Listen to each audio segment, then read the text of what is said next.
Este episódio foi criado usando inteligência artificial. A seguir, neste episódio do Follow Him. E então eu tive este pensamento. Então, Steve, esse é o seu acordo com o Pai Celestial. Você vai ser fiel, vai ser bom e vai ser obediente desde que ele mantenha a luz acesa. Então, enquanto ele estiver disposto a responder a todas as suas orações, enquanto você puder sentir o cuidado do Espírito, enquanto puder sentir o vento em suas velas, você estará bem. Mas se não, então tudo estará perdido. É esse o acordo que você tem com os céus.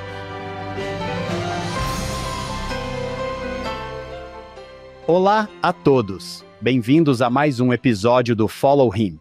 Meu nome é Hank Smith. Sou o seu apresentador. Estou aqui com o meu co-apresentador, John Bytheway. John, você tem conhecimento de história, países, reinos, leis de Deus e do homem. John, ao ler esse versículo, que é a seção 93, versículo 53, pensei que era você. Quando viajamos juntos, você me conta praticamente tudo. Vemos algo e você sabe algo sobre isso, especialmente aviões. John, quando vamos ao aeroporto, você me fala sobre todos os aviões. Eu sei que aquele é grande e aquele é pequeno. Você me diz todos os números e os assentos e provavelmente quem pilota. Eu li o livro Aviação para Leigos 3 vezes, então sim, eu sei tudo sobre isso. Bem, aprendi muito com você ao longo dos anos. John, que privilégio temos hoje. É uma honra ter o presidente Steve Lund conosco. Presidente, seja bem-vindo ao Follow Him. Muito obrigado pelo convite. Estou um pouco perplexo aqui na frente de dois dos meus heróis doutrinários com quem aprendi muito ao longo dos anos. Estamos honrados, realmente honrados por ter você aqui. Você e John trabalharam juntos na Organização dos Rapazes por 5 anos, que está chegando ao fim. Na verdade, quando este episódio for ao ar, vocês dois estarão vestindo bermudas, dizendo: "Ei, acabamos de ser desobrigados." John está de bermuda agora mesmo. Agora mesmo. É isso mesmo. Gostaríamos de ouvir algumas das histórias que vocês dois tiveram ao servir na Organização dos Rapazes. John, hoje vamos dedicar nosso tempo a uma sessão da seção 93 de Doutrina e Convênios. É outra daquelas que você pensa: uau, isso veio de um rapaz de 27 anos que cresceu em uma fazenda. O que você pensa quando pensa na sessão 93? Existem algumas sessões que são como no manual. Vem e segue-me. Por que existe apenas uma sessão? Porque é a 93 ou porque é a 76? Esta é uma daquelas sessões que, quando pensei nela e no presidente Lund, pensei em luz. Pensei em luz e verdade, nos relâmpagos de luz acumulados aos quais ele se referiu anteriormente. Esta sessão é tão teologicamente além de qualquer coisa que Joseph Smith sozinho poderia ter concebido, que seu texto é um testemunho por si só. Eu repito várias vezes: a caneta do céu. É isso que é a sessão 93. Às vezes pensamos nessa escola de profetas como um bando de caipiras que acabaram de chegar da fazenda deixando as mulas amarradas do lado de fora. Eu ajudo no Centro de Estudos Constitucionais da Universidade Utah Valley e fiz faculdade de Direito. Adoro o contexto em que a restauração ocorreu. A escola dos profetas não era muito diferente do que acontecia em outros lugares do país apenas alguns anos antes. Essas grandes mentes como Jefferson, Washington, John Jay e Hamilton, sobre as quais cantamos hoje. Em seu tempo livre, eles faziam coisas como essa. Eles liam profundamente sobre assuntos importantes. Escreviam cartas uns para os outros. Tentavam entender a história da governança para que pudessem construir um país sustentável e baseado em princípios verdadeiros.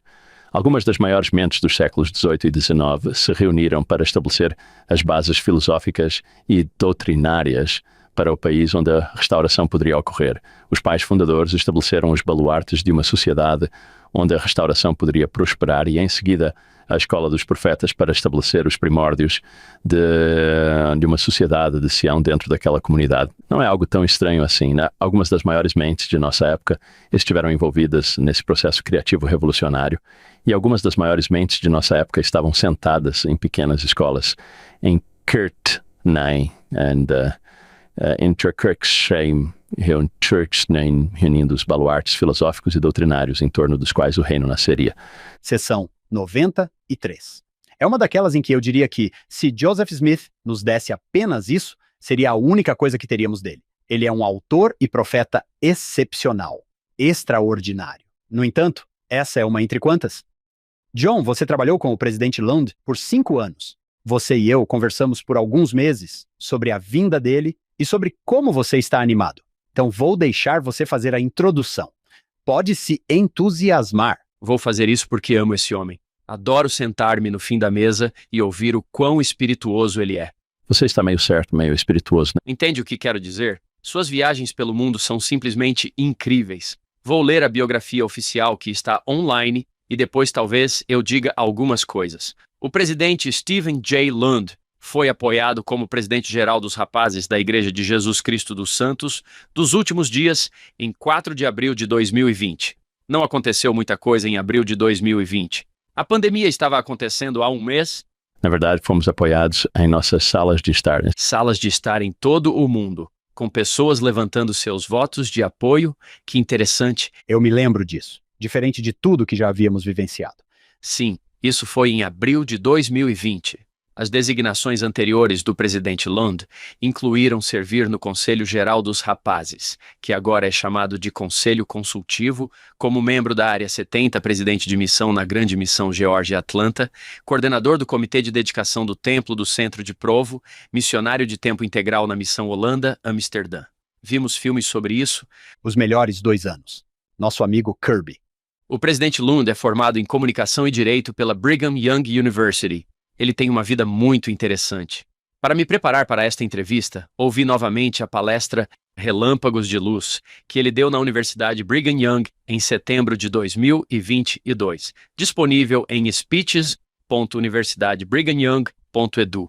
Ele fala sobre quando entrou para o exército. Isso não consta na sua biografia aqui, você vai nos contar sobre isso. Ele trabalhou como advogado antes de se tornar presidente e CEO de uma grande empresa de cosméticos com sede em Utah, atualmente atuando como presidente executivo do Conselho de Administração. Nascido em Mesa, Arizona, cresceu na Califórnia. Ele e sua esposa, Colleen, têm 4 filhos. Você até mesmo nessa palestra falou sobre como conheceu sua esposa. A sequência e a ordem dos eventos que tiveram uma mão divina foram realmente interessantes e bonitas de ouvir. Espero que você nos conte mais sobre isso. Presidente Lund, com todo o amor e respeito do mundo, seja bem-vindo ao Follow Him. Bem, obrigado. É um prazer estar aqui e estar com vocês, a quem respeito tanto. Vai ser divertido. Sempre adoro conversar com vocês dois. Este será um ótimo dia com um ótimo material. Vou ler o manual. Vem e segue-me. E depois o presidente, John e eu, estaremos prontos para aprender. Eis como começa. O título da lição desta semana é Receber de sua plenitude, sessão 93. Joseph Smith ensinou que, quando você sobe uma escada, deve começar pelo degrau mais baixo e subir, degrau por degrau, até chegar ao topo. O mesmo se aplica aos princípios do Evangelho. Você deve começar pelo primeiro e continuar até aprender todos os princípios da exaltação. Às vezes, a escada da exaltação parece impossivelmente alta, mas nascemos para subir até o topo com a ajuda constante do Salvador. Quaisquer que sejam as limitações que possamos ver em nós mesmos, o Pai Celestial e seu Filho veem algo glorioso em nós, algo divino. Assim como Jesus Cristo estava no princípio com o Pai, assim também vocês estavam. Assim como ele continuou de graça em graça até receber a plenitude, assim também vocês receberão graça por graça. O Evangelho restaurado ensina sobre a verdadeira natureza de Deus. Ele também ensina sobre a sua verdadeira natureza e destino. Vocês são filhos literais de Deus, com o potencial de, no devido tempo, receber a sua plenitude. Essa é uma maneira maravilhosa de começar. Presidente, como devemos proceder? Vamos falar sobre a natureza de Deus. Como sempre dizemos, Joseph tinha 27 anos quando recebeu a revelação, e essa é a única resposta para como ele conseguiu documentar, explicar e pintar esse retrato da natureza de Deus, dos propósitos desta vida e de como devemos tratar a nossa família, tudo no mesmo contexto. Vai ser divertido. Vamos começar no versículo 1. A revelação começa com: em verdade, assim diz o Senhor, acontecerá que toda alma que abandonar seus pecados e vier a mim, invocar meu nome, obedecer à minha voz e guardar meus mandamentos, verá a minha face e saberá que eu sou. Agora, a promessa no final, se você fizer essas coisas, então essa promessa é arrepiante. Você verá a minha face, você saberá quem eu sou. Isso seria uma boa lista de tarefas para colocar na geladeira, não seria? Faça essas poucas coisas com esse resultado final. A linguagem que mais me interessa é que ele começa a revelação com uma verificação da realidade. Ele parece estar dizendo aqui, agora, não fiquem confusos. Não é apenas a poesia que estou revelando a vocês aqui. Estou falando com vocês sobre o mundo como ele realmente é, o futuro próximo e como ele realmente pode se tornar. Há uma razão para a existência de vocês, e vocês estão aqui por essas boas razões. O que me impressiona é quando ele diz, vocês verão meu rosto. O que isso significa? Significa que devemos nos esforçar para um dia nos virar e ter o Salvador diante de nós e olhar para o seu rosto. Ou significa outras coisas? Na palestra que John mencionou, falo sobre ter sido chamado para ser um dos 70. Francamente, não estava lutando, mas estava lutando com essa noção de que tinha acabado de ser chamado e tinha mãos sagradas colocadas sobre minha cabeça e sido estabelecido como testemunha especial de Jesus Cristo. Como você pode imaginar, eu me perguntava, o que isso significa? Estou à altura da tarefa e o que é preciso para ser uma testemunha especial? Acho que ingenuamente me preocupava que talvez isso significasse que eu deveria ter visto o rosto do Salvador como testemunha especial. Um dia, em uma conferência de estaca que eu estava presidindo, um irmão se levantou e perguntou, você já viu Deus? Minha mente rapidamente pensou em uma resposta sarcástica e depois seguiria em frente. Não é uma conversa que se tem diante de uma grande multidão, mas tive a impressão naquele momento de contar a ele um acontecimento que me veio à mente e sobre o qual eu não pensava há muito tempo.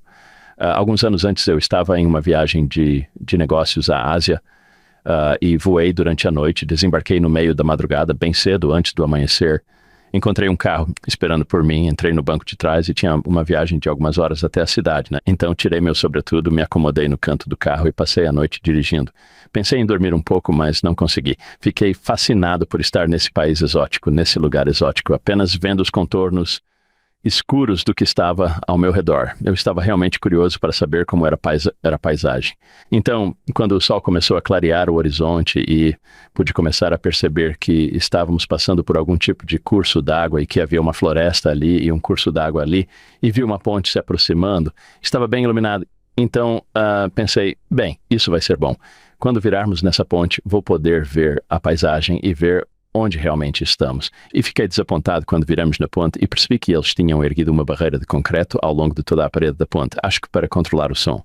Quando estávamos prestes a entrar em uma área urbana, havia uma série de blocos de concreto de 3,5 a 4,5 metros formando uma barreira ao longo de toda a ponte. Fiquei sentado ali, olhando para essa parede em branco, pensando, o que será que há de bonito do outro lado dessa parede? Eu estava um pouco atordoado porque não dormia há muito tempo nesse limbo da consciência. Quando saímos da ponte, perto do pilar, e fizemos uma curva para contornar a montanha à beira do lago, me vi virando para olhar e vi um barco passando por baixo da ponte e pensei, era isso que eu pensava. Percebi que sabia que o barco estava lá e estava olhando para trás para confirmar o que tinha visto ou para ver melhor.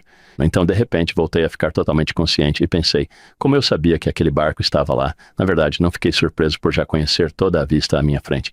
Havia um canal, havia alguns outros barcos, havia uma colina com um grande edifício no topo.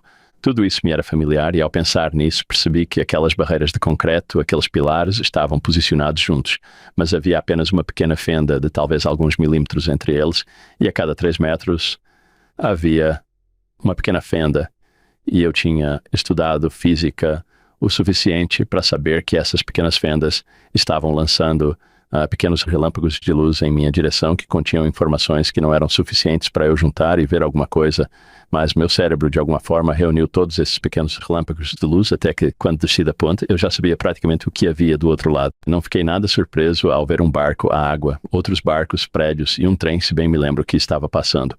Conto essa história porque ficou claro para mim que quando falamos sobre ver o rosto do Salvador, o que significa saber o que é ser uma testemunha especial, né? Isso não significa necessariamente ter uma conversa com ele, mas ao longo da minha vida eu vi pequenos relâmpagos da providência divina, milagres, incidentes que aconteceram na minha vida. Eu não conseguia explicar de outra forma que não fosse que o Pai Celestial estava estendendo a mão através do véu e tocando-me.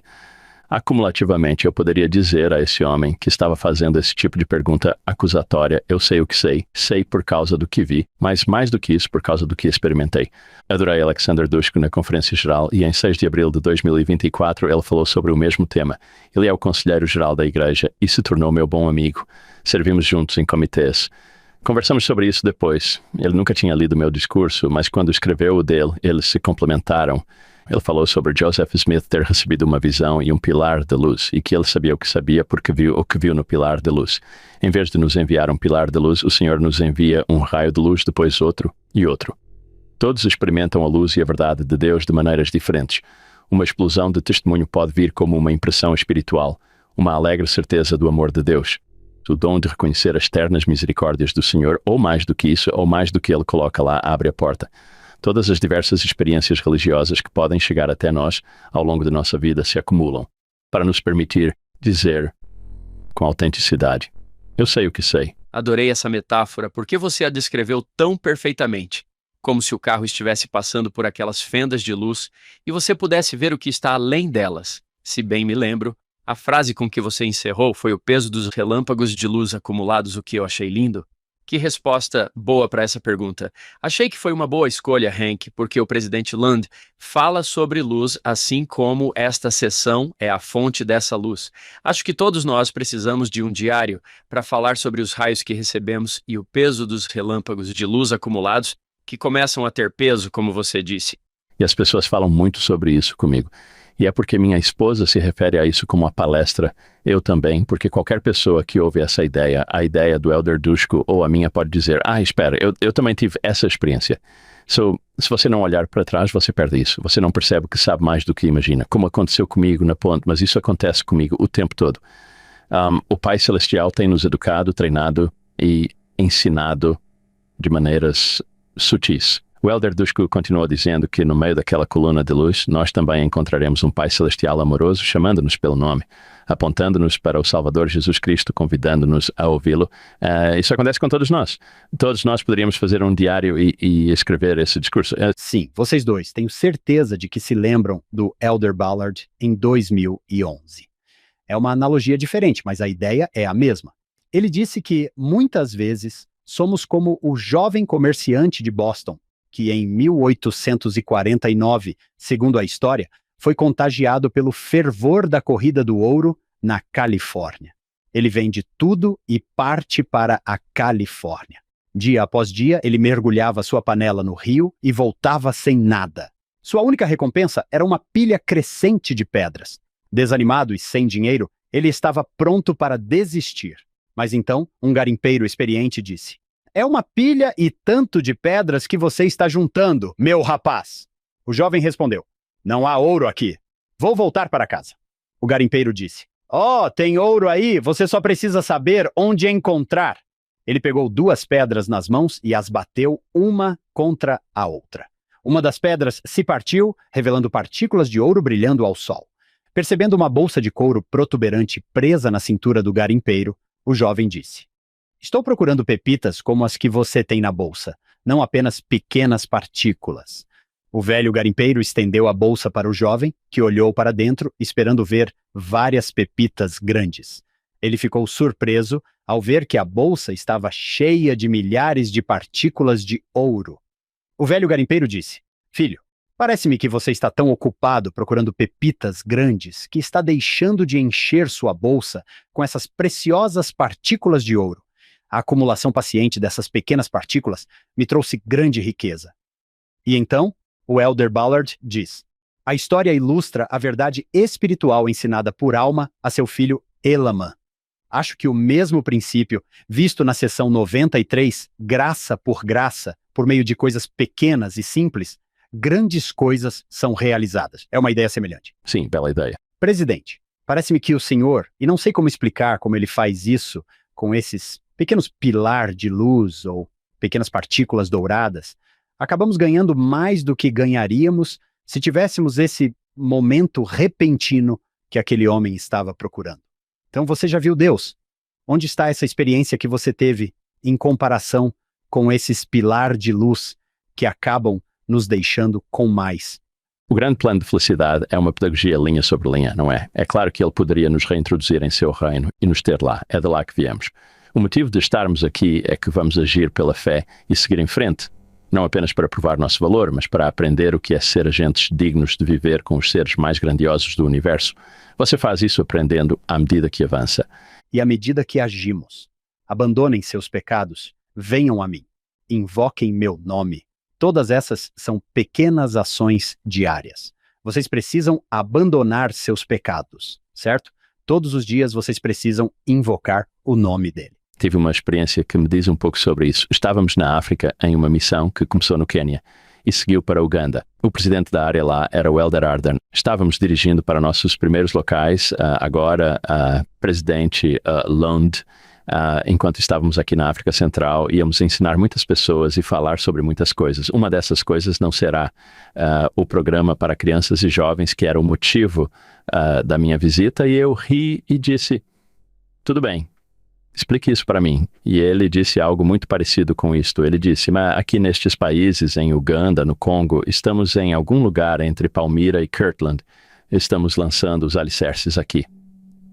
Essas pessoas que estamos ensinando são novas no Evangelho e têm testemunhos verdadeiros, mas não têm muitos alicerces nos princípios básicos da igreja sobre fé e batismo, pagar o dízimo, viver a palavra de sabedoria, frequentar a igreja e ir ao templo, espiritualidade e oração. Ele diz que tentamos muito ensinar às crianças e aos jovens os princípios sobre o que fazer nas noites de quarta-feira, mas eles não entendem. É um pouco errado, porque o que eles realmente precisam é continuar a construir essa fé em Cristo. E isso foi incrível. Mas agora estamos em Uganda.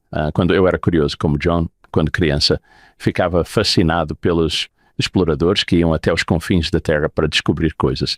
E uma das grandes histórias de exploração foi a busca pela nascente do Rio Nilo. Ele deságua no mar Mediterrâneo e é um rio enorme que atravessa o deserto enquanto eles procuram onde ele começa. Finalmente, ele desaparece nas selvas e nas montanhas.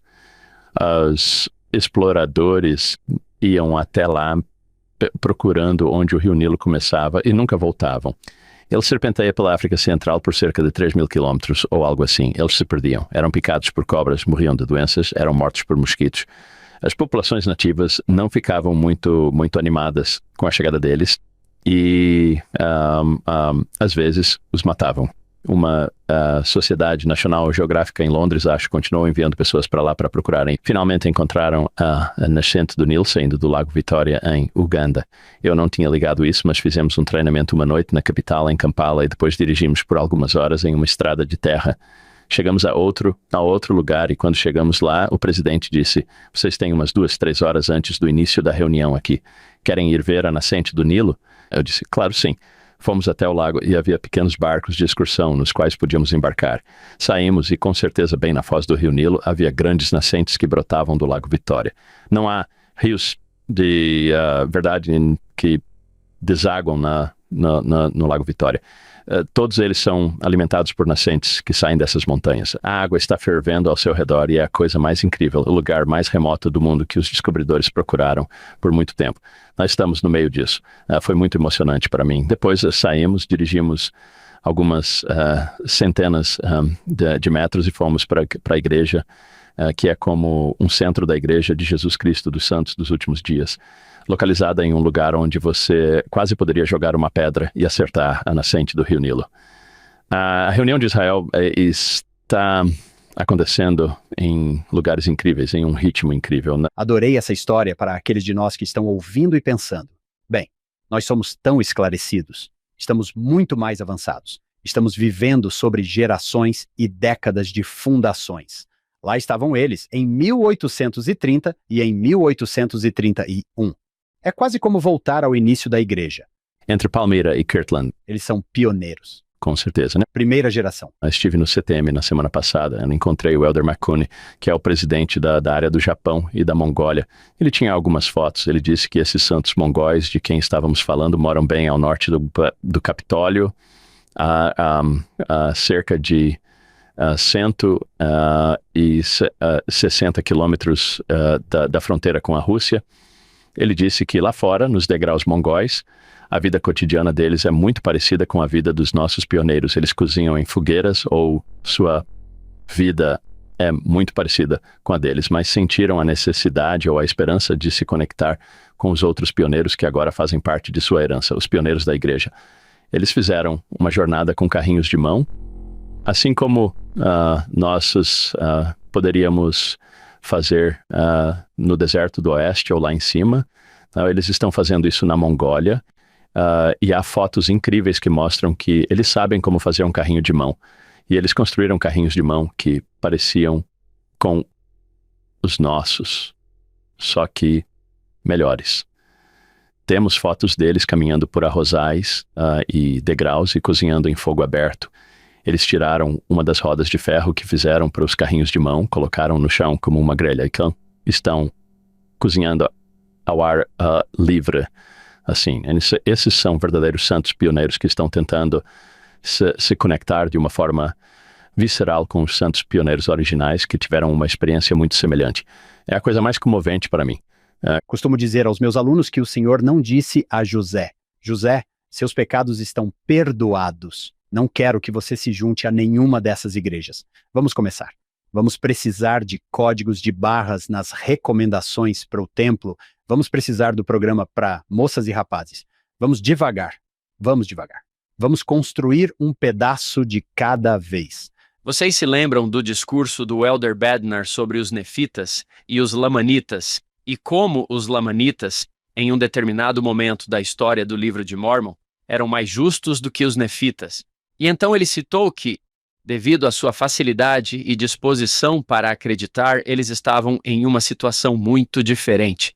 Acho que foi algo que nos fez refletir, certo? Não estou em 1830, mas adoro saber que muitos desses santos estão tendo esse tipo de experiência ao redor do mundo, inspirados por sua devoção. Quero dizer, quando eu estava nas Filipinas em minha missão, não havia muitos lugares que tivessem edifícios que nós construímos, nós nos reuníamos em casas. Uma das coisas mais impressionantes que algumas pessoas viam na igreja era meu flip chart impresso em cores. Era isso. Eu podia mostrar a eles fotos de todos os 16 templos que tínhamos em 1982, mas para eles era um lugar diferente. Foi uma lição de humildade e reflexão para mim. Penso no Elder Bednar citando aquela frase: a facilidade e a disposição deles para acreditar. O presidente Nelson pode estar dizendo a mesma coisa. Essas são pessoas que estão dispostas, isso é Israel, ou seja, dispostas a deixar Deus prevalecer com o pouco que tem. Quando o presidente Nelson me chamou para ser presidente dos rapazes, ele imediatamente me trouxe de volta à consciência. Ele disse: você sabe, este é um momento muito importante para os jovens da igreja, porque este é um momento importante para a igreja. Este é o momento que todos os profetas, desde Adão até hoje, esperaram com grande entusiasmo. Um dia em que nasceriam gerações que viriam com dons especiais que as qualificariam e capacitariam para participar da coligação de Israel. Os profetas antigos falavam sobre isso como um evento futuro em algum lugar no túnel do tempo. Não falamos assim hoje porque a reunião está acontecendo agora. Está acontecendo em etapas, mas em todo o mundo com um efeito realmente grande. É impressionante como é 1830 em algum lugar, em todos os lugares, porque os missionários estão chegando em algum lugar. Um dia eu estava conversando com Sharon Eubank e ela disse que recebemos 2 tipos de ligações da mídia na igreja. Recebemos ligações de alguns veículos de comunicação perguntando por que estamos perdendo tantas pessoas, né? Como nos tornamos tão irrelevantes a ponto de tantos jovens estarem se afastando, né? Ela disse que, por outro lado, recebemos ligações de correspondentes mais bem informados perguntando que analisaram os dados de participação na igreja em geral. Queremos saber como vocês conseguem ser tão eficazes em reter os jovens, mais do que todos os outros. Estamos preocupados e por um bom motivo não queremos perder nenhum desses jovens maravilhosos. Posso dizer que hoje há o dobro de rapazes e moças com recomendação para entrar no templo do que há 10 anos. Há mais ordenanças sendo realizadas nos templos do mundo hoje do que em qualquer outro momento da história da igreja. Há 2 anos, o presidente Oaks estava no seminário para líderes de missão e disse: boas notícias, estamos de volta em termos de número de missionários. O número de missionários servindo no campo voltou ao que era antes da Covid. Então, estávamos crescendo, então veio a Covid e os números caíram porque não tínhamos para onde enviá-los. Agora eles voltaram. Ele disse que agora voltamos aos números pré-Covid. Mas aqui está o interessante. Isso foi em junho daquele ano. Ele disse que, ao olharmos para o futuro, podemos ver que entre agora e dezembro teremos um saldo líquido de 10 mil missionários a mais do que temos hoje. E estamos em um ponto alto virtual agora. E ele diz que não sabemos ao certo de onde virão esses 10 mil, mas há 10 mil que não esperávamos ver. Não sei nada que o presidente Oaks não saiba 3 vezes, mas acho que sei porquê. São duas coisas. O presidente Nelson, na conferência geral, falou aos jovens e disse que é hora de calçar as botas. E esses jovens maravilhosos estão ouvindo. Mas a outra coisa são as conferências FSY, onde os jovens chegam na segunda-feira irritados com suas mães por tê-los obrigado a vir, e na segunda-feira à noite, sob a influência do Espírito, descobrem, para sua grande surpresa, que realmente gostam das pessoas. Na terça-feira descobrem que as pessoas também gostam deles. E isso é uma grande revelação para eles. Leva um tempo para se acostumarem.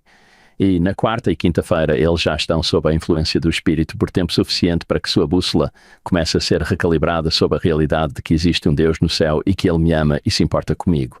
E na quinta e sexta-feira eles também o amam. Vocês dois tiveram essa experiência assim como eu, repetidas vezes. Alguém me parava no corredor e dizia, na segunda-feira eu vim aqui como uma última concessão à minha mãe. Eu ia sair da igreja logo depois desta semana. Não vou sair da igreja. Vou servir em uma missão. Não sou apenas um turista passando pela igreja dos meus pais, como eu era. Esta é a minha igreja. Ele é meu Salvador. As coisas boas que acontecem no acampamento das moças e nos acampamentos do sacerdócio arônico, tudo isso se combina para dar a esses jovens a oportunidade de sair do mundo por tempo suficiente para que sejam edificados linha sobre linha até que a verdadeira convicção e a verdadeira conversão ocorram e essas coisas incríveis aconteçam. Este ano o Elder Cook fez uma pequena apresentação e mostrou um pequeno mapa das áreas do mundo. A igreja é dividida em áreas geográficas, áreas eclesiásticas ao redor do mundo. Algumas áreas estão indo melhor do que outras em termos de taxas de batismo. As áreas com pior desempenho tiveram apenas um aumento de 20% nos batismos este ano em relação ao ano passado, né? Todo o resto está ao norte disso. Os números são emocionantes. O que estamos vendo é a visão do presidente Nelson encontrando um lugar no mundo real onde o Pai Celestial está reunindo seu povo em preparação para a volta do Salvador.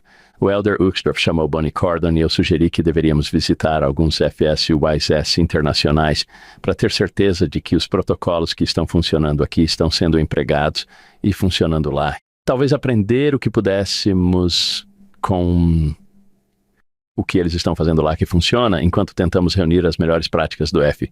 Então fui ao escritório do FSYS e disse, bem, aparentemente posso ir a qualquer lugar do mundo. Gostaria de ir a algum lugar onde a presença de um oficial geral fizesse diferença, talvez algum lugar afastado, onde as autoridades gerais não costumam ir. Para onde você me enviaria? E todos responderam imediatamente, Paquistão.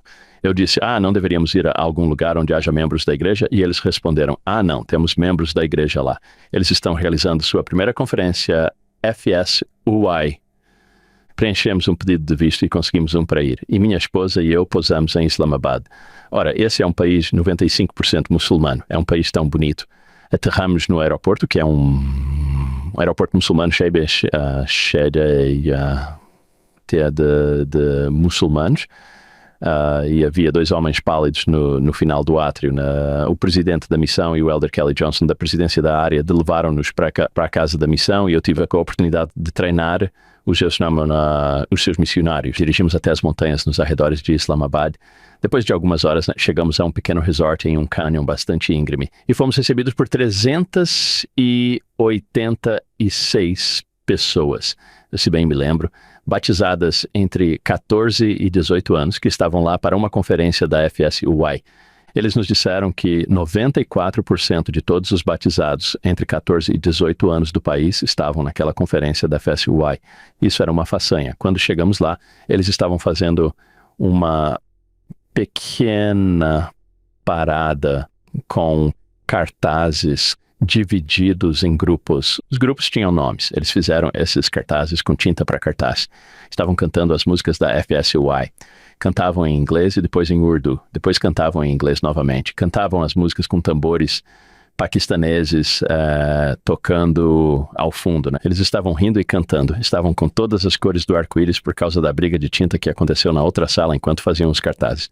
Era exatamente o que se esperava. Todos os conselheiros eram ex-missionários do FSUY que haviam voltado e estavam lá, e eu diria que esses conselheiros eram maiores que a vida.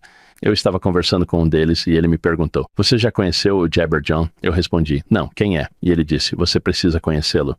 Então nós fomos e encontramos esse menino, um garoto de 14 anos, e ele disse: "Você precisa ouvir a história dele."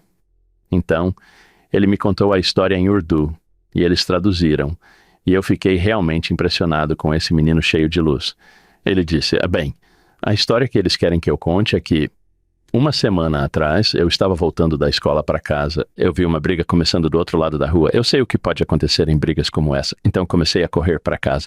Mas enquanto corria pela rua, uma bala voou da multidão e me atingiu na perna. Eu caí no chão.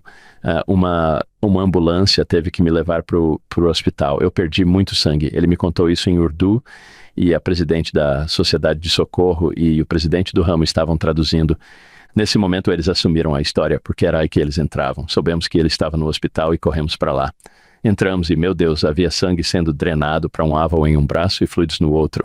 Ele estava conectado a monitores, tinha uma máscara de oxigênio no rosto e eles estavam claramente preocupados com ele. Ele estava pálido como um lençol.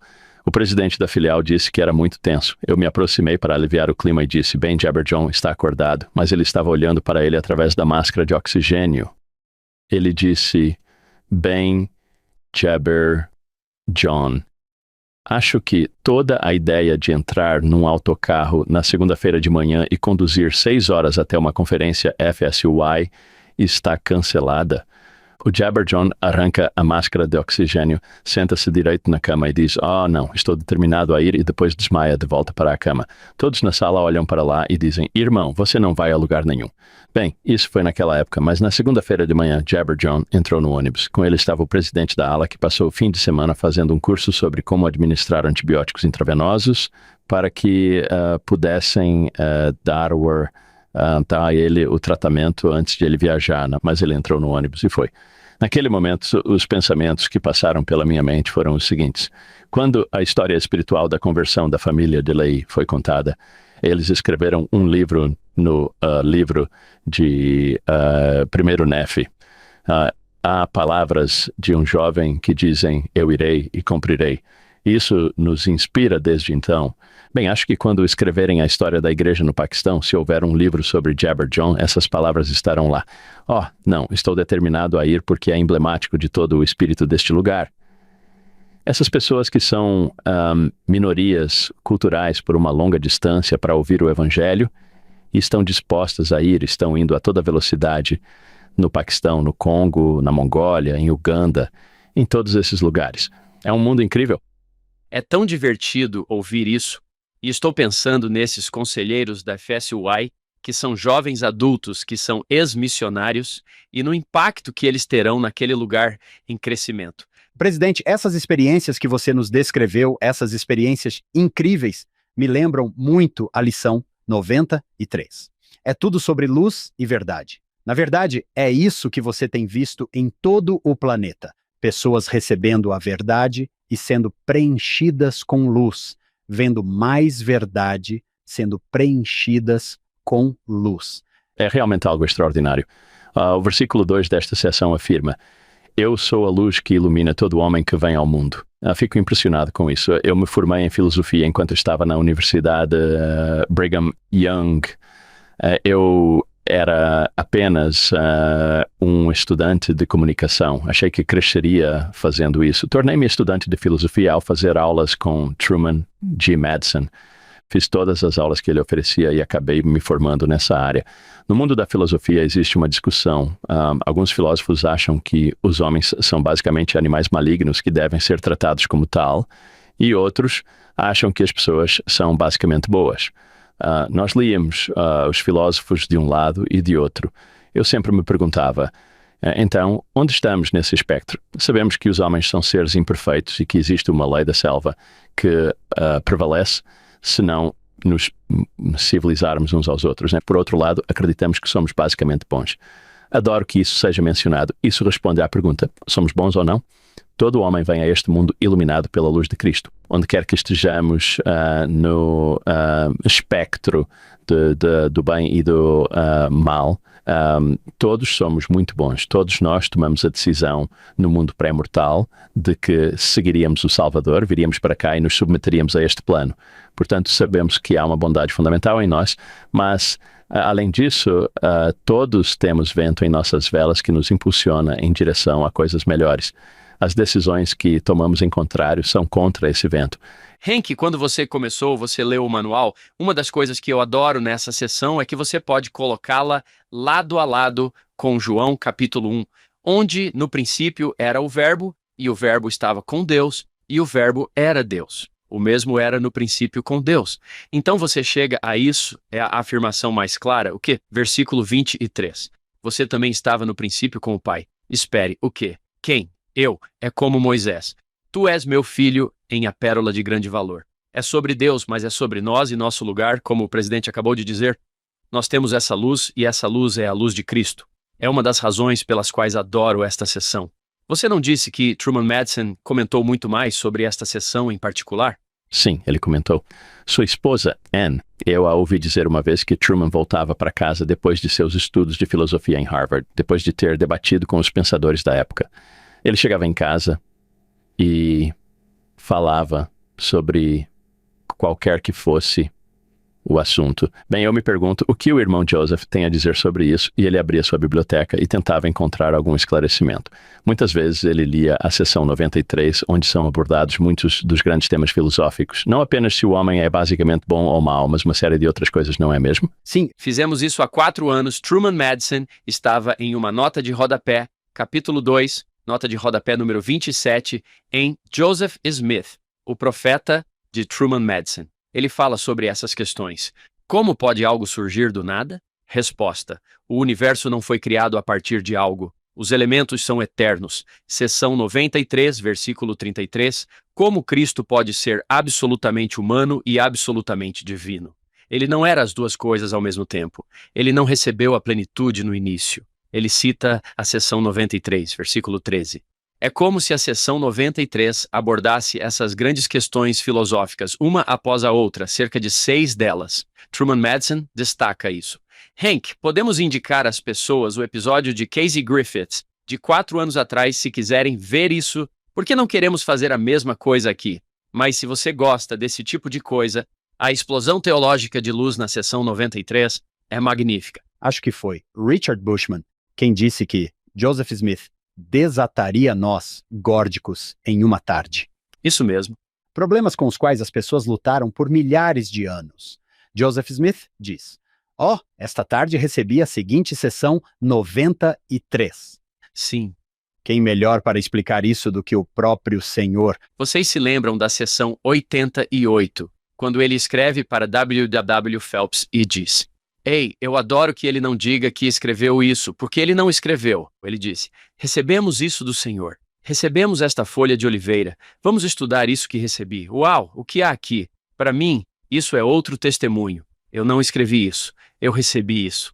Acho esse debate intelectual muito interessante. Para mim, é uma pequena nota interessante que existam questões históricas sobre o Evangelho para as quais não sabemos as respostas.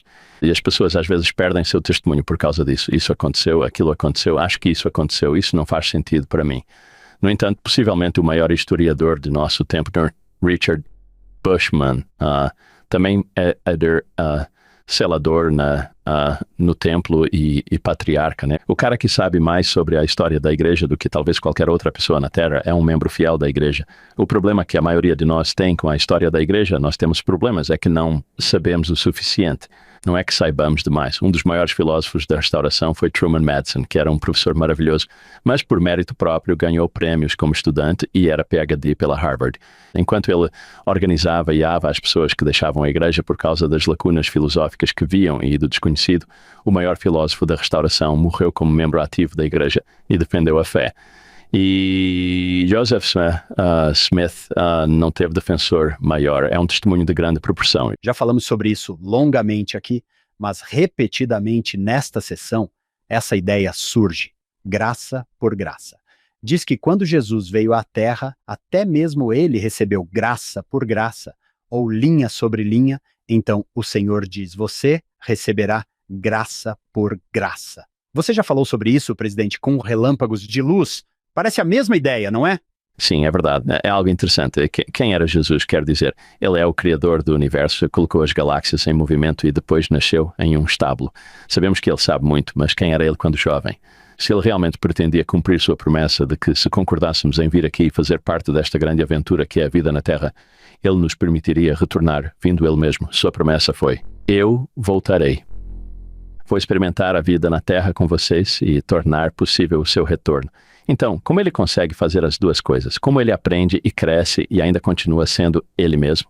Obviamente, houve um tempo em que o véu o impedia de ter pleno conhecimento do que estava acontecendo no mundo pré-mortal. Eu estive uma vez no Pergamon, em Berlim. Lá há várias esculturas dos deuses gregos e o guia turístico nos mostrou. Olhem as expressões em seus rostos, quer estejam sentados em repouso tranquilo ou lutando com um czar brandindo uma espada ou algo assim. Os seus rostos estão sempre plácidos, né? Sempre impassíveis, sem demonstrar dor, esforço ou raiva. Essas são emoções humanas. Esses são deuses e deuses não sentem essas emoções humanas. Bem, o Deus que conhecemos e adoramos estava além da força mortal e das experiências mortais, mas ele sentia coisas que você veria em seu rosto. Ele conhecia a dor. Em 1 Pedro 2, versículo 22, onde diz que Jesus foi aquele que não cometeu pecado. Foi o irmão Madison quem chamou minha atenção para isso, né? Ele não cometeu pecado, mas experimentou todos eles. Uau! Acho que o Elder Maxwell também disse que ele sofreu nossas aflições antes de nós, falando para um público moderno. O que você acabou de dizer me lembra Hebreus 4, versículo 15. Pois não temos um sumo sacerdote. Paulo está falando de Cristo, que não pode ser tocado pelo sentimento de nossas fraquezas, mas foi tentado em todos os pontos como nós, mas sem pecado. Sentiu o que sentimos, sente o que sentimos. Parece que sim. Sim, eu dou uma aula na Universidade Brigham Young, onde a cada semestre estudamos durante 1 ou 2 semanas o Credo Niceno. Em essência, é uma discussão que começa entre Ário e Alexandre. Cristo é o Criador ou Cristo é uma criação? E eu pergunto aos meus alunos, ele é o Criador ou uma criação? Eles respondem, bem, ele é ambos. Eu pergunto, como eles não pensaram nisso? Como vocês pensaram? Raramente eles conseguem responder. Eles dizem, bem, eu não sei. Eu digo que está na seção 93 de Doutrina e Convênios. Foi Joseph Smith quem recebeu essa seção. Quem melhor para explicar como ele pode ser tanto o Criador quanto uma criação do que ele mesmo. Isso traz à tona o problema que os credos têm. Os credos foram escritos em uma tentativa de conciliar a filosofia grega, a lógica grega e a filosofia grega com a doutrina cristã, e nos pontos em que eles não se alinham, eles precisam preencher as lacunas com alguma lógica. Isso leva a coisas como a noção de 3 em um Deus. Portanto, se sua base for a filosofia grega, você acabará com lacunas em sua teologia. Se sua base é a teologia, então você pode escolher da filosofia grega o que faz sentido e o que não faz. Eles sempre riem quando conto a história de como Ário diz que Cristo foi realmente tentado, que na realidade ele foi tentado. Ele é atacado por um bispo no chão e eu pergunto, você sabe quem é? Não sei quem é. É São Nicolau. É o homem que se tornou o Papai Noel. Ele ataca Ários por dizer que Jesus foi tentado. Aqui temos, na seção 93, não, ele recebeu graça por graça. Ele passou pelo mesmo processo que você e eu passamos. Posso colocar o link do artigo que dou aos meus alunos nas notas do programa. É do Dr. Lincoln Blumel, John, que já participou do programa antes. Ele explica isso maravilhosamente bem. Ele estava bem no meio da decoração da sala com ramos de azevinho quando isso aconteceu. Não, eu estou brincando, mas bem. Ele decorou alguém, então acho que está certo. É um tipo diferente de derrubar que, de repente... Mas veja o versículo 19. Jesus diz, quero que vocês saibam como adorar e o que estão adorando. Quero que vocês me conheçam. A presidente Bonnie Cordon e eu fomos chamados ao escritório da primeira presidência há alguns anos, talvez em 2022, e nos pediram para contar como estavam indo as conferências FSUI. Já tínhamos completado 1 ano. Eles queriam saber como estavam as coisas e como alocar os recursos adequadamente. Havia algo que devíamos fazer de maneira diferente. Entramos na sala. Estavam presentes apenas a primeira presidência, Bonnie e eu, e o Elder Uchtdorf, nosso líder apostólico. Fizemos uma pequena apresentação em PowerPoint e explicamos tudo. Foi emocionante estar na sala de conferências da primeira presidência. Nós 6 apresentamos nossa apresentação a eles. Quando terminamos, o presidente Eyring fez algumas perguntas e em seguida o presidente Oakes fez outras, mas durante todo o tempo o presidente Nelson permaneceu sentado, como costuma fazer, inclinado para a frente da cadeira, com um olhar penetrante, prestando atenção total ao que estávamos falando, mas não fez perguntas nem comentários. Ele apenas ficou sentado em silêncio, abanando a cabeça em sinal de aprovação. Não me lembro de ele ter feito anotações.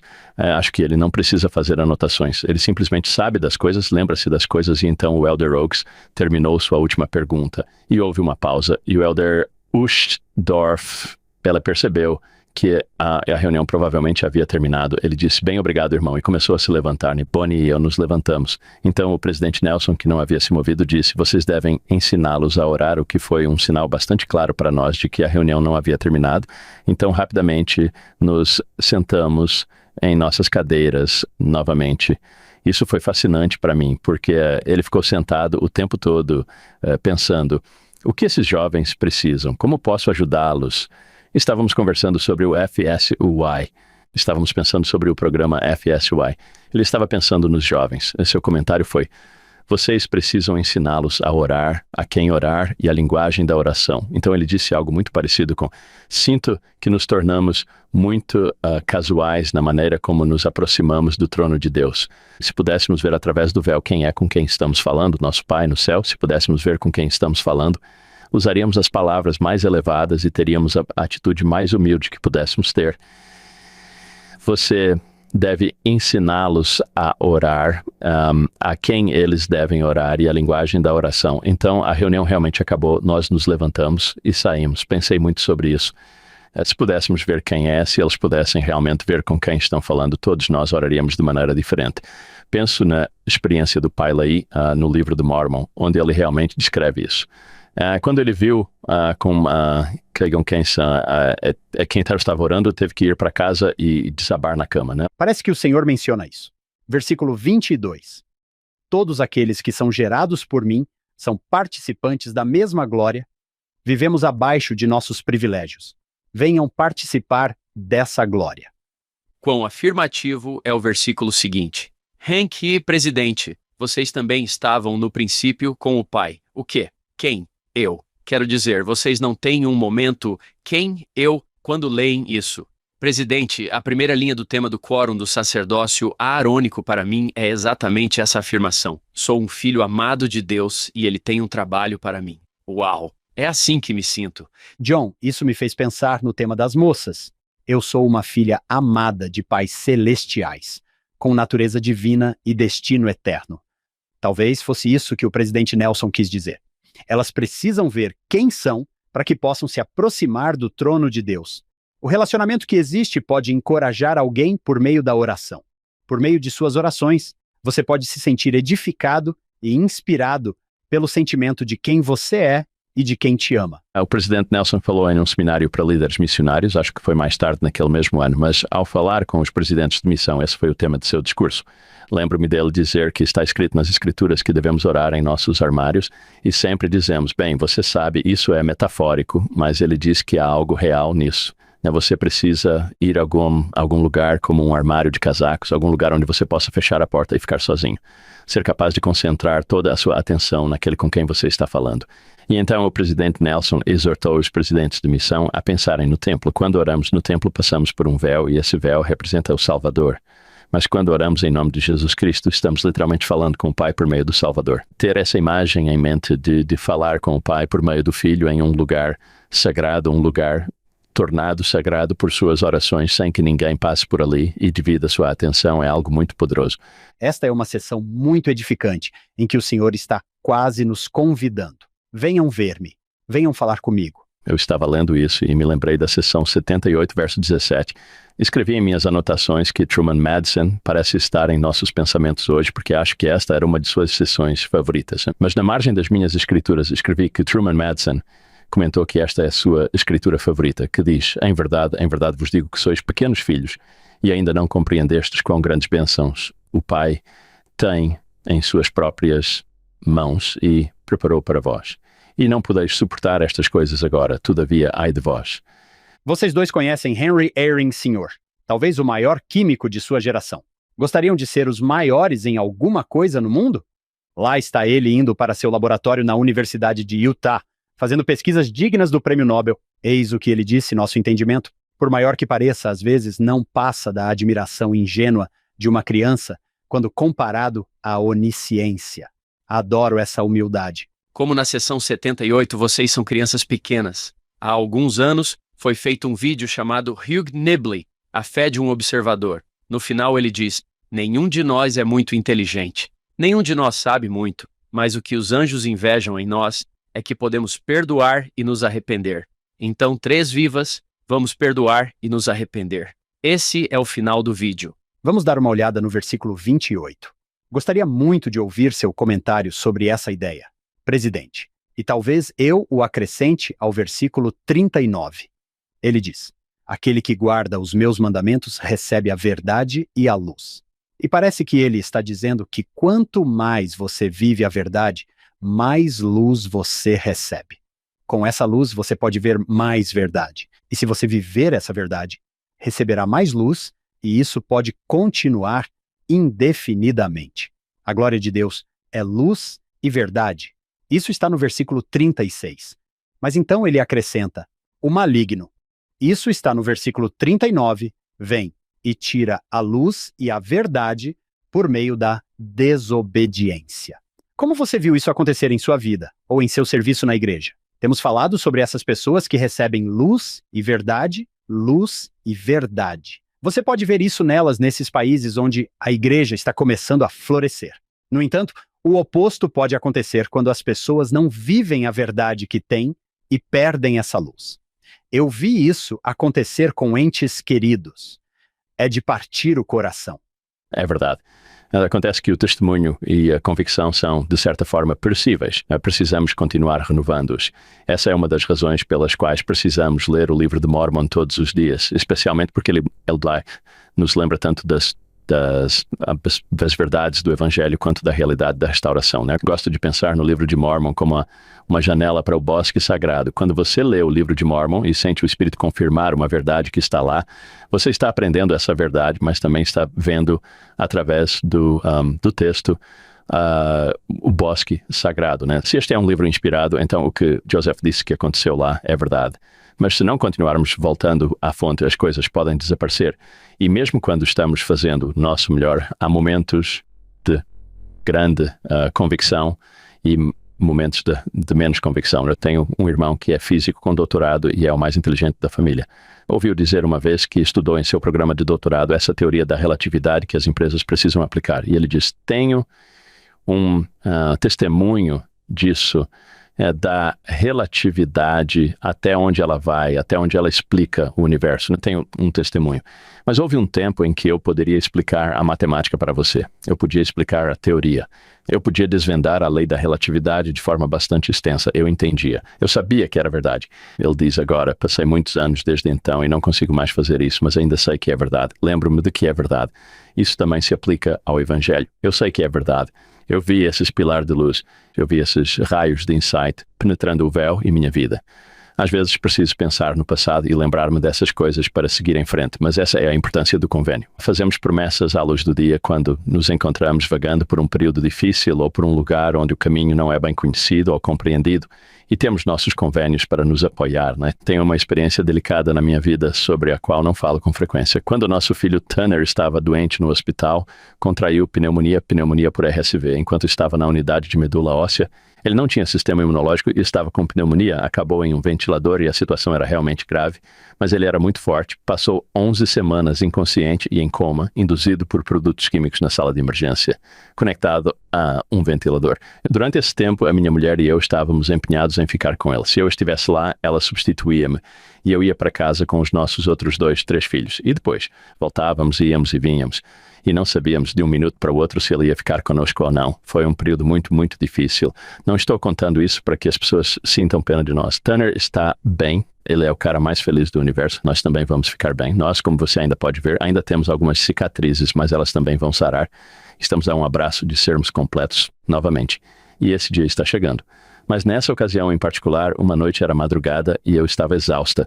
Estávamos todos exaustos e uma enfermeira disse: há uma salinha ao virar da esquina onde você pode ir e fechar a porta.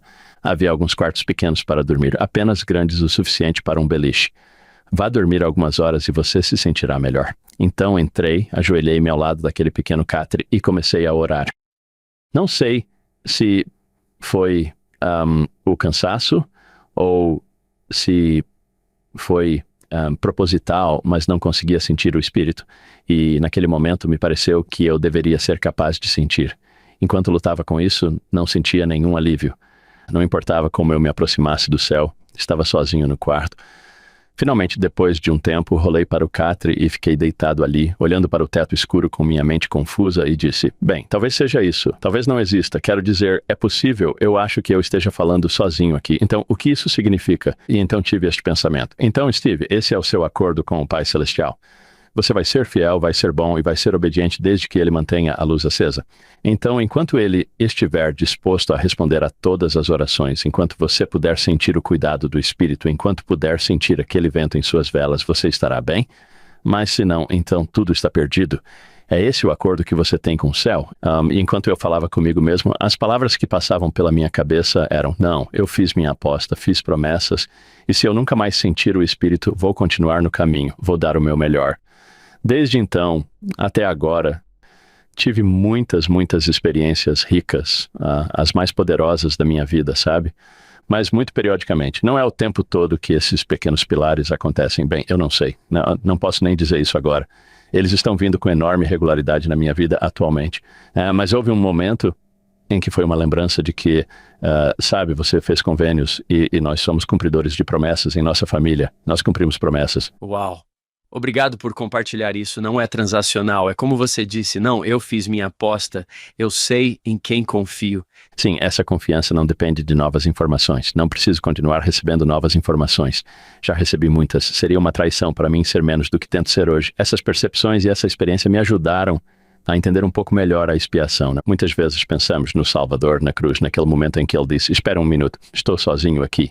Por que me abandonaste? Porque me pergunto por que o Pai Celestial, quer dizer, ele poderia muito facilmente ter me dado um pouco de conforto ali, tocado-me com uma pequena centelha de que tudo ficaria bem, mas ele não fez isso e acabou sendo uma das revelações mais importantes da minha vida não ter recebido isso. Uau!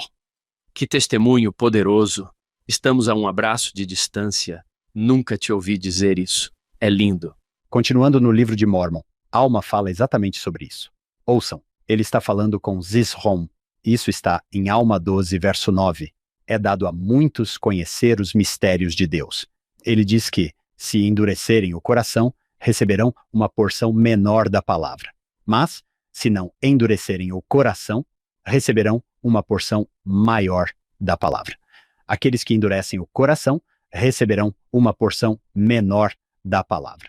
E então, esta frase: até que nada saibam a respeito de seus mistérios, isto está em 93, versículo 39.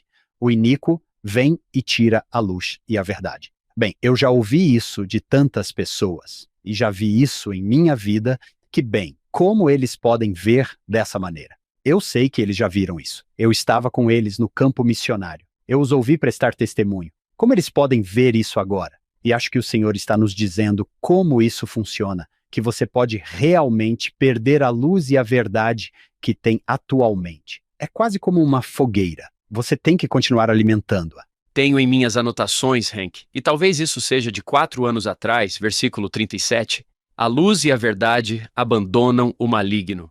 E se pensarmos em algum momento nas Escrituras e no tempo em que aprendemos a ouvi-lo todos os dias, o que gostamos de chamar de hábitos sagrados e rotinas justas.